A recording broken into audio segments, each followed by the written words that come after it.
Hello, this is Vampire.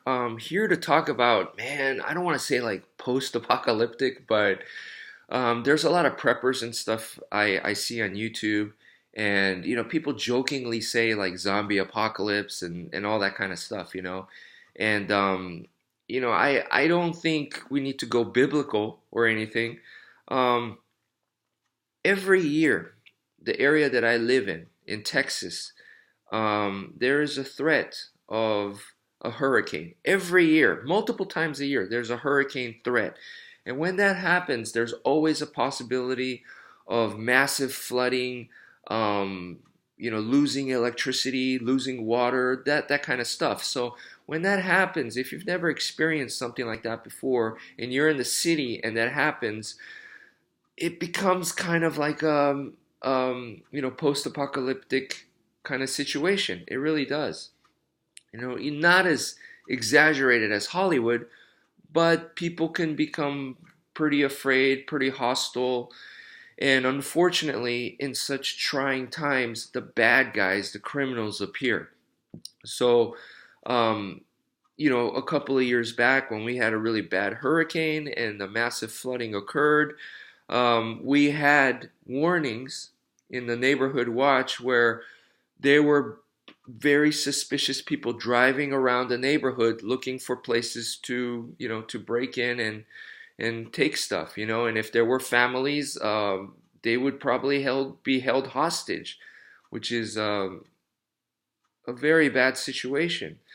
There were also incidents where these bad people dressed up as police officers, and they would knock on the door, and they would, tell the families, you need to evacuate immediately. And the moment they evacuate, they would take over the house and take stuff and whatnot. So these kinds of horrible things actually occurred. Not all of it, but some of these kinds of things, these examples I'm giving you actually occurred, which is terrible.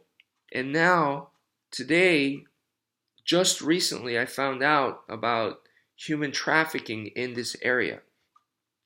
Human trafficking. There's no hurricane going on. This is normal. Everything is fine right now. There's no major disaster.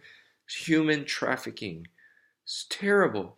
So I'm expecting that, you know, it's not just women, but younger people are being abducted and they're being trafficked and they're forced into slavery.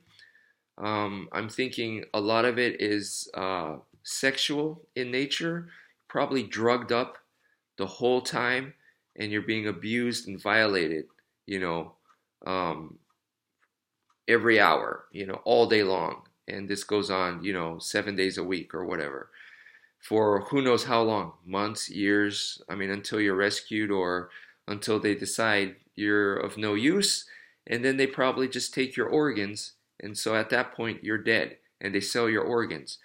I mean, it's just unthinkable. How could another human being do this to other people? It's just I'm speechless, but this does exist. And back in the day when the hurricane occurred and those examples I told you, it probably happened back then too. We just didn't know about it. Because I can't imagine this suddenly occurred. This had been going on. Human trafficking is probably going on for a long time. Probably since beginning of recorded history. Sadly. Anyway, anyway.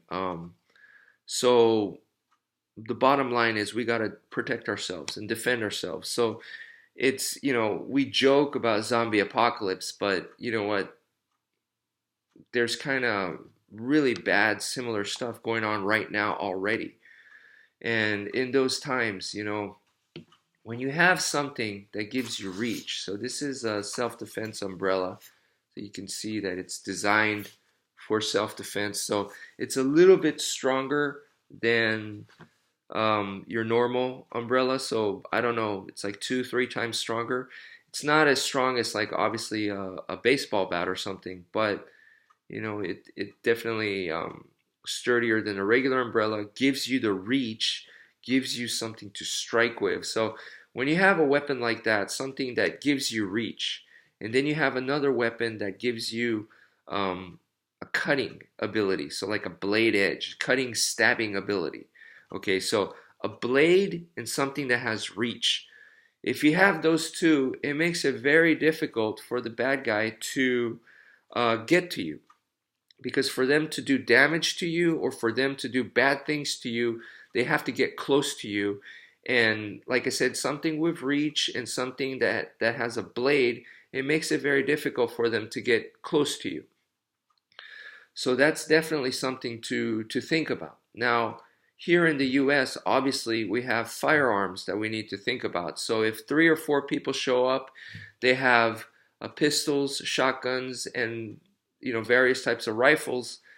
I mean, you're going to have to give up your weapons. So even if you have something like this, they're going to take it away from you, or else you're going to get shot. So even if you have something like a survival knife, which would be ideal to fight off these guys, in this case, you're going to have to give it up.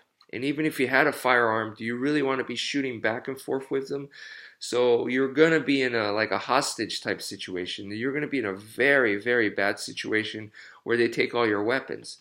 So in that case, something that I've really, really started liking in the past few years, and this is just something to think about, and is this: a small knife, very small knife. Okay. Now, when I obviously first started training in Filipino martial arts, using something like this and training something like this, with this is very difficult. It's much, much harder. You learn this right away. You're doing your forms and you're actually hitting stuff, target and stuff. It's difficult. A lot of times you bang your hand on stuff, you miss the mark. It takes more skill to use something like this. So definitely not for a beginner, but if you have been practicing, you might be able to start using something like this. And this is something that I like because in an extra bad situation, like in a hostage type situation, you can hide this, you can use it to cut ropes and stuff and escape. And the other thing is with something like this, it's not about not letting them get close to you, it's you get close to them. So you're going to catch them off guard. This can be concealed, it's hard for them to see. It's not, once again, if you have like a survival knife, they see it, they're going to tell you, drop it. With something like this, much, much easier. You could pretend like, you have no interest in fighting back, and then you enter into their close range, close space, and take them out. So this is something that it's a different scenario, very different scenario, but it is a worst case scenario, and obviously a worst case means it's more difficult to deal with. But it's just something for you guys to think about. Go through some mental exercises. So anyway, that's it for now. Thank you for viewing, and take care, folks.